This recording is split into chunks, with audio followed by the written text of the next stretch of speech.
네, 반갑습니다. 저는 게임 수학 11분반에서 수업을 받고 있는 이도라고 합니다. 발표 시작하겠습니다. 제가 발표할 부분은 챕터 8.3 밉 매핑입니다. 어, 텍스처를 축소하게 되면 에일리어싱 현상이 발생하게 됩니다.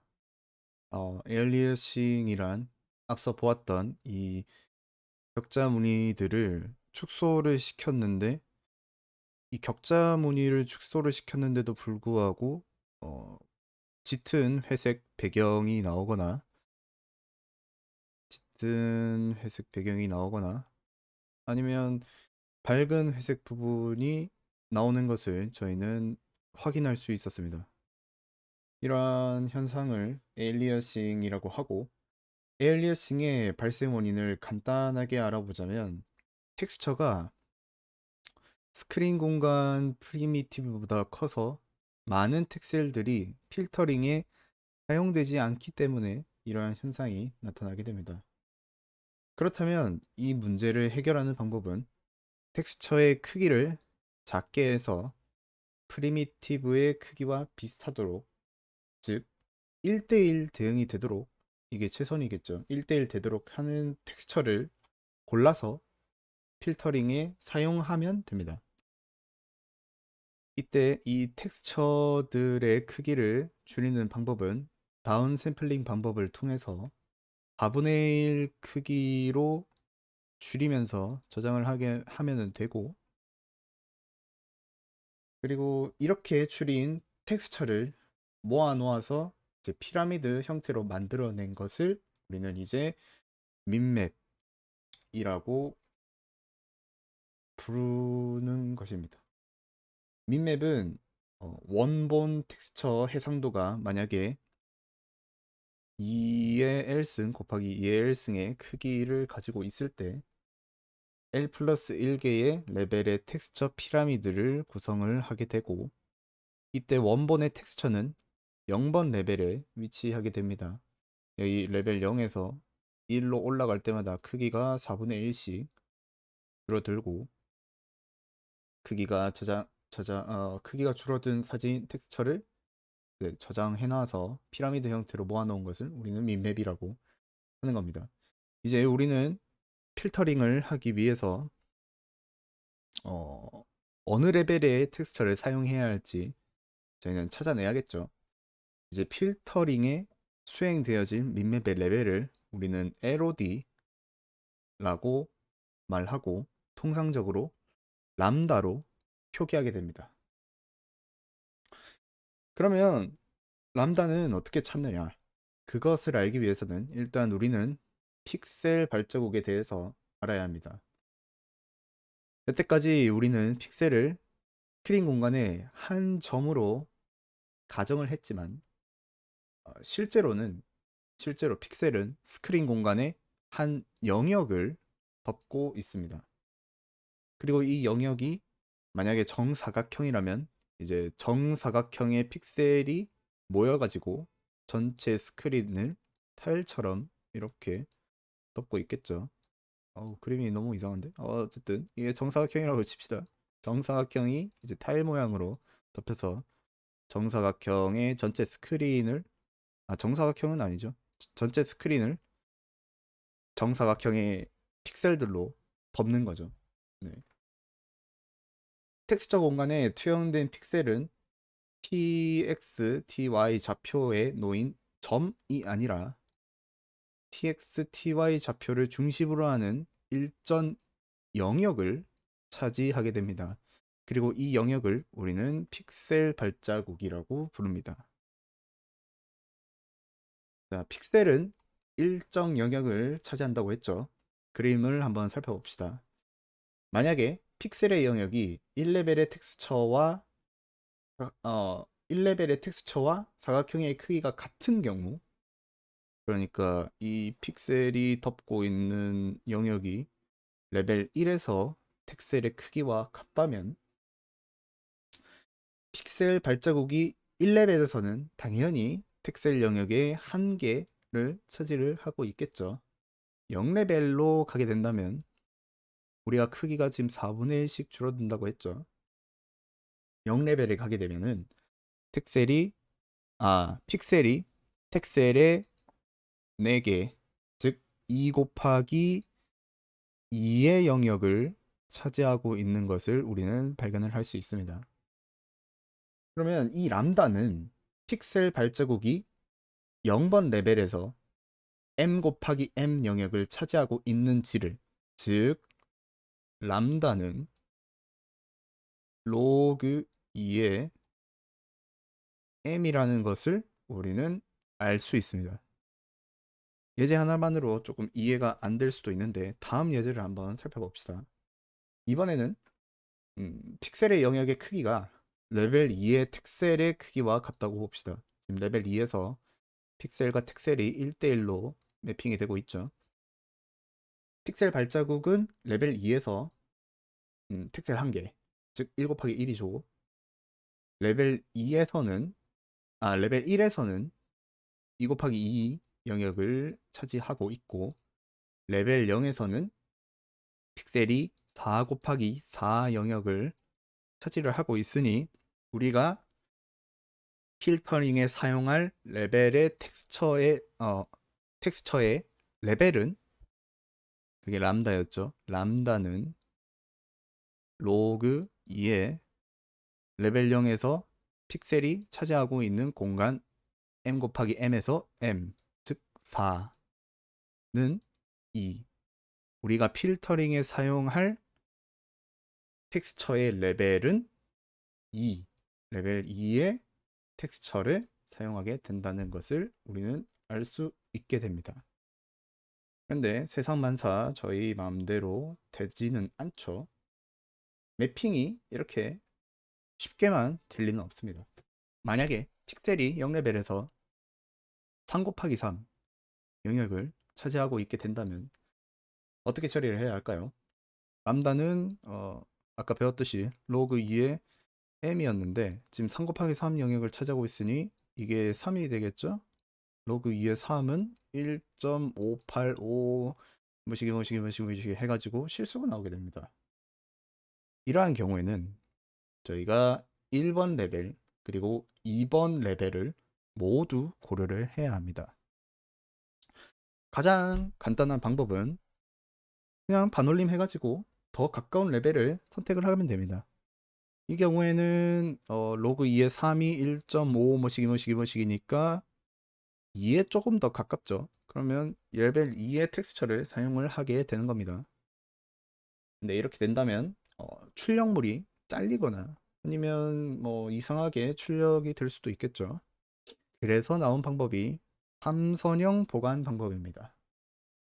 두 레벨에서 두 레벨을 모두 선택을 해서 여기서도 겹선형 보관, 여기서도 겹선형 보관, 그 겹선형 보관을 한 점들을 다시 겹선형 보관이 아니죠. 선형 보관을 한 결과물이 이제 3선형 보관의 출력물 값이라고 할 수 있겠습니다. 여기서 겹선형 보관 한 번, 여기서 겹선형 보관 한 번, 여기서 선형 보관 한 번을 한 결과값이 3선형 보관의 결과값이 됩니다. 그러면 이제 실제로 사용되는 예를 한번 봅시다. 민맵이 이제 가늘고 긴 사각형에 여기에 적용이 되는 경우, 이 사각형에 적용이 되는 경우, 지금 저희가 시선이 얘를 바라보고 있죠. 시선과 이 사각형이 수직이 될 때는 그림과 같이 잘 매핑이 된 것을 우리는 확인을 할 수 있습니다. 근데 만약에 이 사각형을 눕힌다고 생각해 봅시다. 즉 시선과 이제 수직하지 않다는 거죠. 수직이지 않고 이제 많이 기울어져 있다면 우리는 어떻게 처리를 해야 할까요? 빈매핑 하드웨어에서는 이제 스크린 공간 픽셀 각각의 텍스처가 확대되어야 하는지 축소되어야 하는지를 결정을 하게 됩니다. 여기서는 확대가 되겠고 더 커 보여야 되니까 여기서는 축소가 되겠죠. 더 작아 보여야 하니까. 어, 아래 그림에서 선은 여기 있는 검은 선 있죠? 여기 있는 검은 선은 이제 축소와 확대의 영역을 구분을 짓는 선입니다. 선의 아래 부분에서는 확대가 일어나게 되고 이 부분이죠. 확대가 일어나게 되고 무조건 0레벨의 텍스처가 사용이 됩니다. 왜냐하면 이제 확대가 되어야 하는 판에 다른 레벨의 텍스처를 사용을 할 그 여유가 없어요. 다른 레벨에 가게 되면 크기가 4분의 1씩 줄어든다고 했죠? 다른 레벨을 사용할 여유가 없습니다. 레벨 0 원본에서 이제 확대를 해서 사용을 하게 되고 선의 윗부분에서는 축소가 이루어지게 되는데 여기서는 이제 민맵이 이제 피라미드 형태로 돼 있다고 했죠.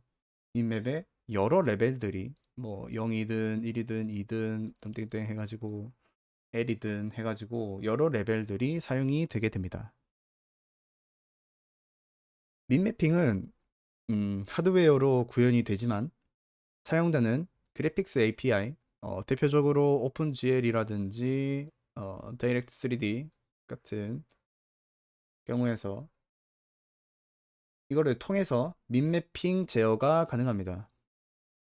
제어 대상에서는 확대를 어떻게 할 거냐,